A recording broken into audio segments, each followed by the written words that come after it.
Bismillahirrahmanirrahim. Assalamualaikum warahmatullahi wabarakatuh. Terima kasih kepada dosen pengampu yang saya hormati, Bapak dosen Ahwani, SPD MPD, yang telah memberikan kesempatan kepada kelompok kami untuk presentasi. Tak lupa terima kasih juga kepada teman-teman yang saya cintai dan saya banggakan. Semoga kita semua dalam keadaan sehat dan jangan lupa untuk bahagia. Puji syukur marilah kita panjatkan kehadirat Allah Subhanahu wa taala karena atas segala rahmat dan hidayahnya kita dapat melangsungkan presentasi pada pagi hari ini dalam keadaan sehat walafiat.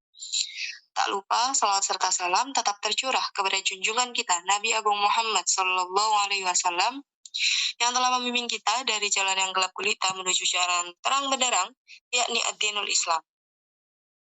Saya Putri Diana Anggraini yang bertugas sebagai moderator dalam presentasi kelompok 6 kali ini akan membacakan susunan presentasi pada pagi hari ini. Yang pertama yakni sesi pembukaan atau perkenalan, kedua sesi penyampaian materi, ketiga sesi diskusi, dan empat yakni sesi penutup. Baik, kita langsung saja untuk sesi pertama ini yakni sesi perkenalan di mana kelompok kami akan membahas tentang implementasi hak dan kewajiban di bidang pertahanan dan keamanan. Namun tentunya saya tidak sendiri karena akan ditemani oleh rekan-rekan saya, yakni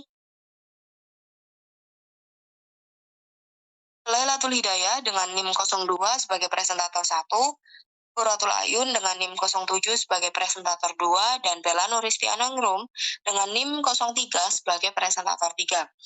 Namun tidak hanya itu, tentunya ada rekan-rekan saya yang lain, yakni Sinta Nuria Khalil, Nazma Adelia Putri, dan Muhammad Abdul Malik yang juga turut berkontribusi dalam presentasi kali ini.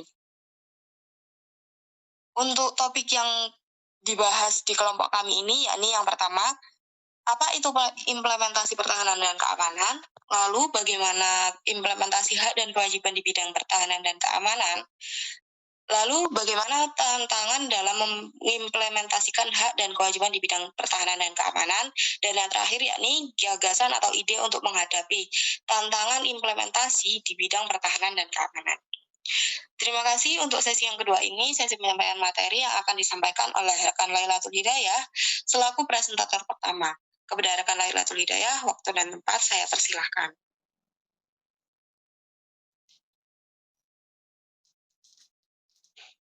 Baik, terima kasih kepada Putri Diana yang telah memberikan waktu kepada saya untuk menjelaskan sedikit tentang apa itu pertahanan dan keamanan.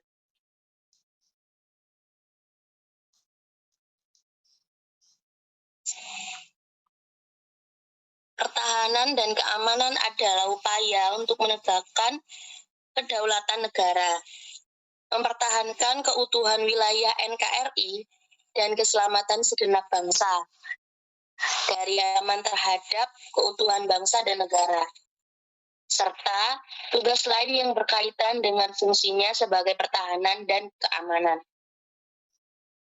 Pertahanan diartikan sebagai sarana utama negara untuk menciptakan keamanan nasional.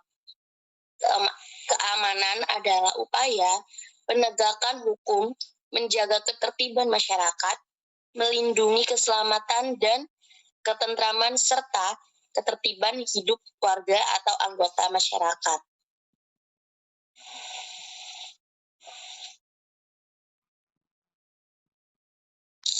Bagaimana implementasi hak dan kewajiban di bidang pertahanan dan keamanan?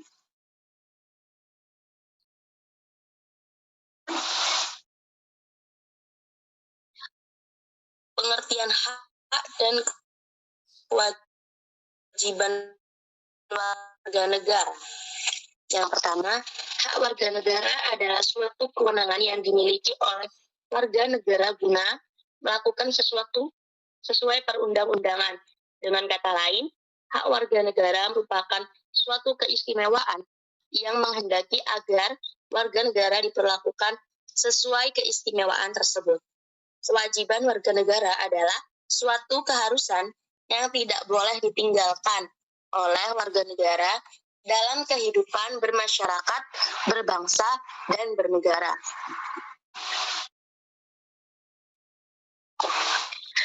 Baik, selanjutnya akan dijelaskan atau dipresentasikan oleh rekan saya, yakni Ayun. Kepada Ayun, waktu dan tempat saya persilakan. Baik, saya akan melanjutkan presentasi pada slide selanjutnya, yaitu dasar hukum dan kewajiban warga negara di bidang pertahanan dan keamanan. Undang-Undang Dasar 1945 Pasal 27 Ayat 3 yang berbunyi, setiap warga negara berhak dan wajib ikut serta dalam upaya pembelaan negara. Undang-Undang Dasar 1945 Pasal 30 Ayat 1 berbunyi, tiap-tiap warga negara berhak dan wajib ikut dalam usaha pertahanan dan keamanan negara.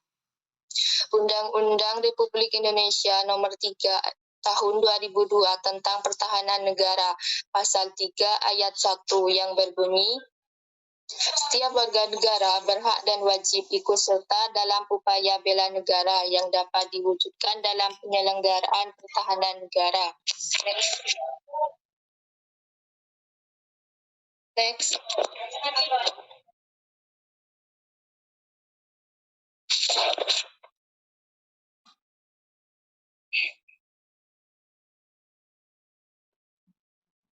Implementasi hak dan kewajiban di bidang pertahanan dan keamanan. Pertama, para pemuda dapat melakukannya melalui pengabdian sebagai prajurit TNI secara sukarela atau wajib. Kedua, pendidikan kewarganegaraan, pemahaman dan pengamalan Pancasila dalam kehidupan sehari-hari. Ketiga, pengabdian sesuai dengan profesi. Next. Bagaimana tantangan dalam mengimplementasikan hak dan kewajiban di bidang pertahanan dan keamanan? Next.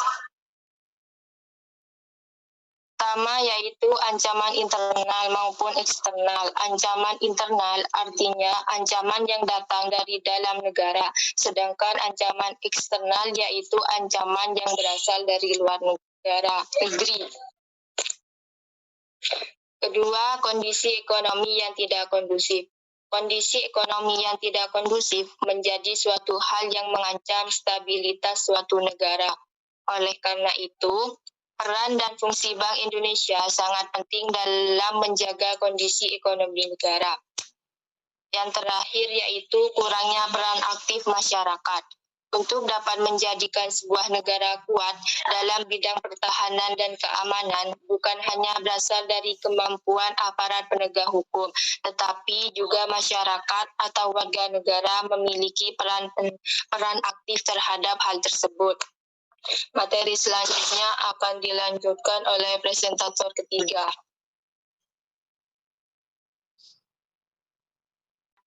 Gagasan atau ide untuk menghadapi tantangan dalam mengimplementasikan hak dan kewajiban di bidang pertahanan dan keamanan. Next.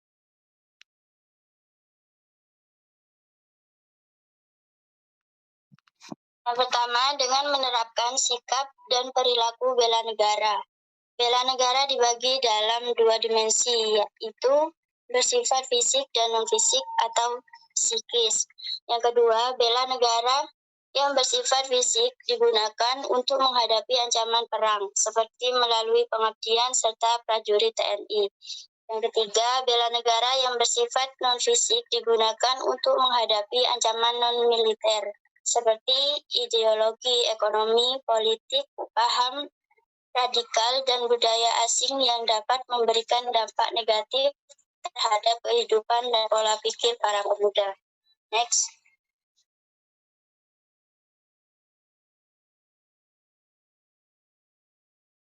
Setiap warga negara memiliki kesempatan yang sama untuk melakukan aksi guna mempertahankan keamanan negara. Apabila setiap warga negara melaksanakan kewajibannya dengan penuh tanggung jawab, maka setiap warga negara akan memperoleh haknya, yaitu hidup dengan penuh keamanan dan ketentraman. Next.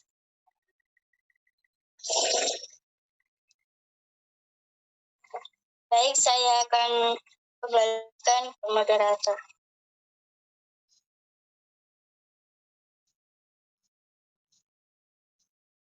Alhamdulillah, selesai sudah pemaparan materi presentasi hari ini. Terima kasih kepada rekan Ila, Ayun, dan Bella atas pemaparan materinya. Terima kasih kepada teman-teman yang sudah berkontribusi dalam presentasi kali ini.